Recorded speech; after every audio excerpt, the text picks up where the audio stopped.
السلام علیکم دوستو، آج ہم یو اے ای کی ریاست دبئی کے بارے میں بات کریں گے۔ یہ دبئی کی 1990 کے پکچرز ہے، جب دبئی کے اندر صرف اور صرف صحرا تھا۔ سارے ملک صحرا پر مشتمل تھا۔ یہاں پر لوگ پانی کی بوند بوند کو ترستے تھے، نہ یہاں پہ کوئی انفراسٹرکچر تھا، کچھ بھی اس وقت موجود نہیں تھا۔ تو آج ہم ڈسکس کریں گے کہ دبئی ڈیولپ کیسے ہوا۔ آج دبئی میں صحرا کی جگہ آپ دیکھیں گے بڑے بڑے کشادہ روڈ بنے ہوئے ہیں۔ جو جگہ پہلے صحرا تھی آج وہ روڈز پر مشتمل ہے۔ یہاں پر جہاں پہ پانی کی قلت تھی، بڑے بڑے ڈانسنگ فاؤنٹینز آپ کو یہاں پر نظر آئیں گے۔ سارے دبئی میں آپ کو بڑے بڑے کنالز نظر آئیں گے۔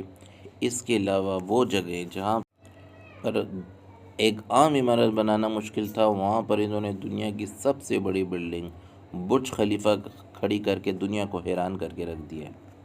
اچھا، اب سب لوگ سمجھتے ہوں گے کہ دبئی میں پیٹرول آئل نکلا ہوگا جس کی وجہ سے دبئی نے اتنی ترقی کی ہوگی، لیکن ایسی کوئی بھی بات نہیں ہے۔ دبئی کا جو آئل ہے، آئل پروڈکشن ہے، وہ دبئی کا تقریباً جی ڈی پی کا صرف 1% ہے۔ تو دبئی نے اتنے زیادہ بڑے پیمانے پہ ریسٹورنٹس، بڑی بڑی بلڈنگز، بڑے بڑے روڈز، بڑے بڑے ایئرپورٹس کیسے کھڑے کیے، اب اس کے بارے میں بات کریں گے۔ چلیں اب دبئی کا نقشہ دیکھتے ہیں۔ یہ 7 راجاؤں نے مل کر، 7 حکمرانوں نے مل کر ایک ملک بنانے کا فیصلہ کیا، جس کے اندر آپ دیکھ سکتے ہیں کہ ابوظہبی سب سے بڑا ہے، اور دبئی بھی آپ کو صاف نظر آ رہا ہوگا اس کے اندر۔ جس طریقے سے ہر ملک کے اندر ایک پرائم منسٹر ہوتا ہے، ایک پریزیڈنٹ ہوتا ہے، تو ان 7 اسٹیٹس نے مل کر یہ فیصلہ کیا ہوا ہے کہ آج کے بعد جو بھی ابوظہبی کا بادشاہ ہوگا وہ ملک کا صدر ہوگا، اور جو دبئی کا بادشاہ ہوگا وہ ملک کا وزیر اعظم ہوگا۔ تو انہوں نے آپس میں یہ ڈیسائیڈ کر لیا۔ اسی وجہ سے سارا جو پاور ہے یو اے ای کا، وہ ان دونوں ریاستوں میں ہی کنسنٹریٹڈ رہتا ہے۔ اسی وجہ سے آپ کو ایک ہی یو اے ای میں کچھ جگہ ایسی نظر آئیں گی جو بالکل ہی ڈیولپڈ نہیں ہے، جبکہ کچھ ایسی جگہ آپ کو نظر آئیں گی جو فلی ڈیولپڈ ہے۔ اس کی اصل وجہ یہی ہے کہ جو پاور ہے وہ ابوظہبی اور دبئی کے اندر ہی پایا جاتا ہے، اور کہیں پر نہیں پایا جاتا۔ دبئی نے اتنی زیادہ ترقی کیسے کی، اس کے لیے ہمیں اس کی کچھ ہسٹری کے بارے میں جاننا پڑے گا۔ تو 1820 میں یہاں پر کچھ بھی نہیں ہوا کرتا تھا، یہ پورا صحرا ہوتا تھا، اور مختلف شیخ اس کے مختلف علاقوں پر حکومت کرتے تھے، اور یہ علاقہ شیخ ڈم کہلاتا تھا۔ تو جو دبئی تھا یہ ابوظہبی کا حصہ ہوا کرتا تھا۔ تو 1833 میں شیخ مختوم نے اس کو الگ ریاست بنا دیا، اور آج بھی جو دبئی کا راجہ ہے وہ انہی کی نسل سے تعلق رکھتا ہے۔ تو 1853 میں جب برٹشرز پوری دنیا پہ حکومت کرتے تھے، تو وہ برطانیہ سے جب انڈیا کی طرف سفر کرتے تھے تو رستے میں ان کو لوٹ مار کا خطرہ رہتا تھا۔ تو اس وجہ سے انہوں نے وہاں ان کے ساتھ ایک معاہدہ کیا، ایک ٹروس معاہدہ کیا۔ تو پھر اس کے بعد یہ کروشل اسٹیٹس کہلانے لگا، اور دبئی بھی کروشل اسٹیٹ بن گیا۔ اس کے بعد جب فرانس نے اور رشیا نے اس کے اندر انٹرفیئرنس شروع کی، تو انہوں نے ان کے ساتھ ایک سیکیورٹی کا معاہدہ کر لیا، اور اس کے بعد اس کروشل اسٹیٹ کی، یعنی کہ یونائٹڈ عرب ایمریٹس کی ساری سیکیورٹی اور فارن افیئرس برٹشرز دیکھنے لگے، اور ان کے اوپر برٹشرز کا انفلوئنس مزید سے مزید بڑھتا گیا۔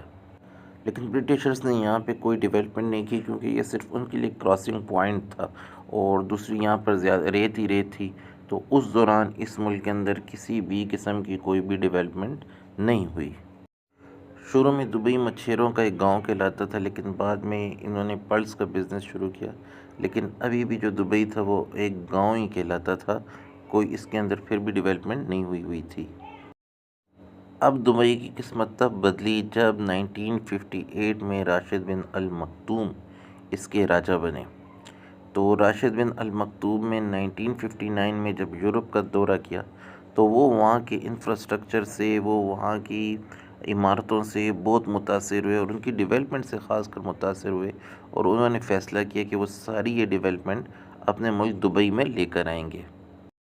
اگر ہم دنیا کے نقشے میں دبئی کو دیکھیں تو یہ ایران، کویت، عراق، سعودی عربیہ اور قطر کے بیچ میں ہے، اور یہ ایشیا کو افریقہ اور افریقہ کو یورپ سے منسلک کرتا ہے۔ تو دبئی کے پاس اس وقت ایک بندرگاہ بھی موجود تھی جو کہ ذرا کم گہری تھی، تو اس کے اندر چھوٹے چھوٹے شپس تو آ سکتے تھے لیکن بڑے بڑے شپس نہیں آ سکتے تھے۔ تو شیخ راشد نے اس کو گہرا تاکہ یہاں پر بڑے بڑے شپس بھی آ سکیں۔ اب اس طریقے سے ہوا کہ یہاں پہ جب بڑے بڑے شپس آنے لگے تو یہاں پر ڈیفینیٹلی ٹریڈ شروع ہو گئی، کاروبار شروع ہو گیا۔ جو بھی لوگ یہاں پر آتے تھے ان کے لیے مختلف قسم کے ریسٹورنٹس کھولے گئے، ہوٹلز کھولے گئے، تو لوگوں کا بزنس آرام آرام سے چلنے لگا۔ جیسے کوئی بندرگاہ جہاں پہ بنتی ہے تو وہاں پر بزنس ایکٹیویٹیز آرام آرام سے بڑھنے لگتی ہیں اور وہاں پر ٹریڈ شروع ہو جاتی ہے۔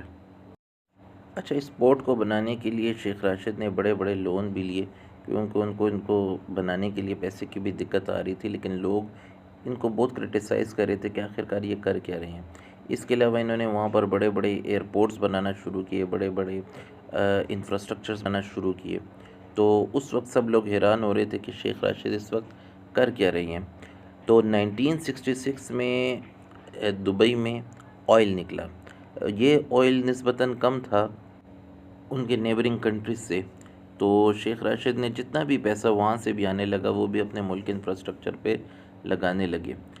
تو شیخ راشد کا ایک بہت مشہور جملہ ہے کہ وہ کہتے تھے کہ جو میرا دادا تھا وہ اونٹ کی سواری کرتا تھا، میرا باپ بھی اونٹ کی سواری کرتا تھا، لیکن میں لینڈ کروزر چلاتا ہوں، میرا بیٹا لینڈ روور چلائے گا اور اس کا بھی بیٹا لینڈ روور چلائے گا، لیکن ایک وقت آئے گا کہ اس کا بیٹا پھر سے واپس اونٹ کی سواری کرنے لگیں گے۔ یعنی کہ ان کو پتہ تھا کہ یہ آئل کا پیسہ زیادہ عرصہ ٹکنے والا نہیں ہے، اس لیے وہ چاہتے تھے کہ وہ دبئی کی جو زیادہ تر انحصار ہے وہ آئل پہ نہ رہے۔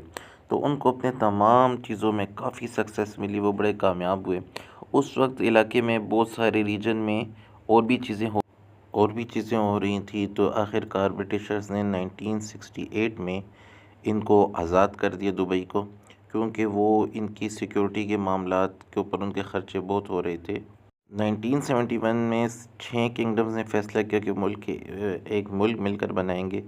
ایک سال بعد ان کے ساتھ راس الخیمہ بھی شامل ہو گیا، تو ٹوٹل اسٹیٹس کی تعداد 7 ہو گئی۔ اچھا، اب یہاں پر دبئی کی سب سے مین موو کی بات کرتے ہیں کہ جب دبئی میں پورٹ سارے تیار ہو گئے، ایئرپورٹ سارے تیار ہو گئے، تو اس وقت دبئی نے اناؤنسمنٹ کی کہ آج کے بعد یہ ساری پورٹس ٹیکس فری ہوں گی، نہ یہاں پر امپورٹ ٹیکس ہوگا نہ ایکسپورٹ ٹیکس ہوگا۔ تو دبئی پوری دنیا کے لیے بہترین جگہ بن گئی، اور یہ بات یہ بھی تھی کہ یہ ایک بہت مین راستہ تھا، بہت مین روٹ تھا، اور جتنے بھی شپس ہوتے تھے وہ یہاں پر ہو کر گزرتے تھے۔ تو ڈیفینیٹلی یہ ان کے لیے ایک بہت بہتر جگہ بن گئی، کیونکہ ٹیکس فری تھی۔ اور یہ پورٹس جو یو اے ای کا تھا، دبئی کا جی ڈی پی کا 24% کرنے لگی، یعنی کہ دبئی کی جتنی گروتھ تھی اس میں 24% حصہ ان پورٹس کا تھا، اور یہ پورٹس کمپلیٹلی ٹیکس فری تھے۔ شیخ راشد یہاں پر نہیں رکے، ان کو پتہ تھا کہ صرف اتنے اقدامات سے کوئی ملک ترقی نہیں کرے گا، تو انہوں نے اپنے ملک کے لوگوں کو اسکلز دلوانے کے لیے باہر سے لوگوں کو بلایا، تاکہ جو ان کے لوگ ہیں وہ مزید اسکلڈ ہو جائیں، اور تاکہ ملک کی جو مختلف اور صنعتیں ہیں وہ بھی چل سکے، کیونکہ اور صنعتوں کے بغیر کوئی ملک اس طرح سے پوری طریقے سے ترقی نہیں کر سکتا۔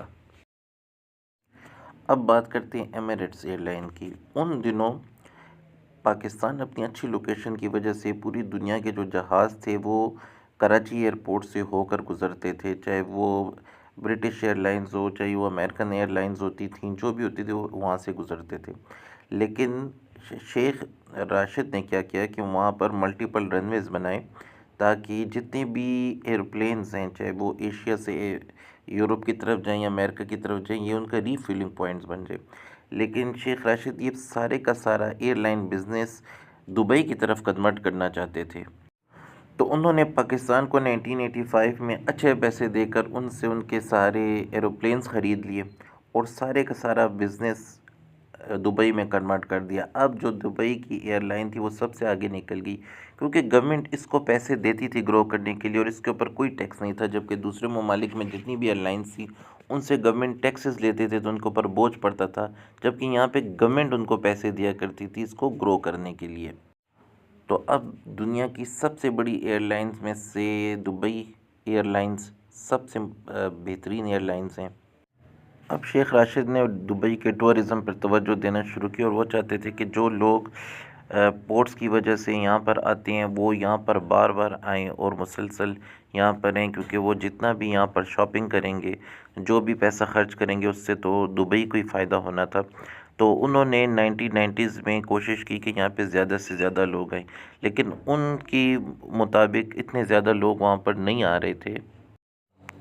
تو شیخ راشد نے وہاں پر بڑے بڑے ہوٹلز بنانا شروع کیے۔ انہوں نے 1999 میں برج العرب، جو اس وقت کا 7 اسٹار ہوٹل تھا، لگزوریس ہوٹل تھا، انہوں نے وہ تعمیر کیا، اور اس طرح کے اور ساری چیزیں ہوٹلز تعمیر کیے تاکہ دبئی میں زیادہ سے زیادہ لوگ آ سکیں۔ تو یہی ہوا، دبئی کا ٹورزم بہت زیادہ مشہور ہوا، پوری دنیا سے لوگ یہاں آنے لگے۔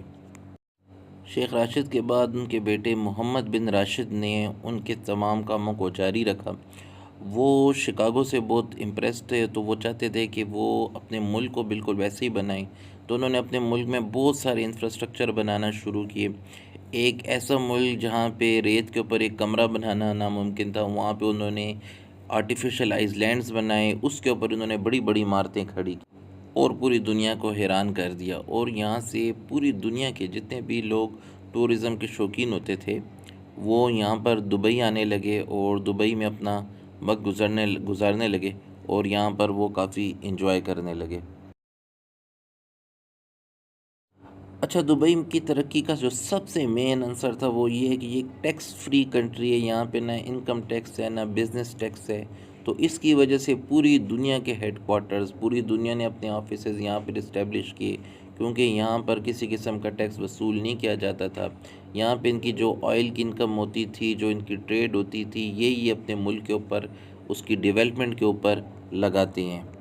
یہی وجہ ہے کہ پہلے جو دبئی تھا، کچھ عرصے پہلے دبئی کے ایسے حالات تھے، صحرا ہی صحرا تھے اور یہاں پہ کوئی ڈیولپمنٹ نہیں تھی، لیکن اب آپ دیکھ سکتے ہیں کہ دبئی میں کس طریقے سے بڑی بڑی عمارات کھڑی ہو گئی ہیں، کس طریقے سے دبئی نے ڈیولپ کیا ہے، کس طریقے سے دبئی نے دنیا میں ترقی کی ہے۔ ہمیں یقین ہے کہ آپ کو دبئی کے بارے میں کافی اچھی انفارمیشن ملی ہوگی۔ انشاءاللہ مزید ویڈیوز کے ساتھ آپ کی خدمت میں ہم لوگ جلد حاضر ہوں گے۔ السلام علیکم۔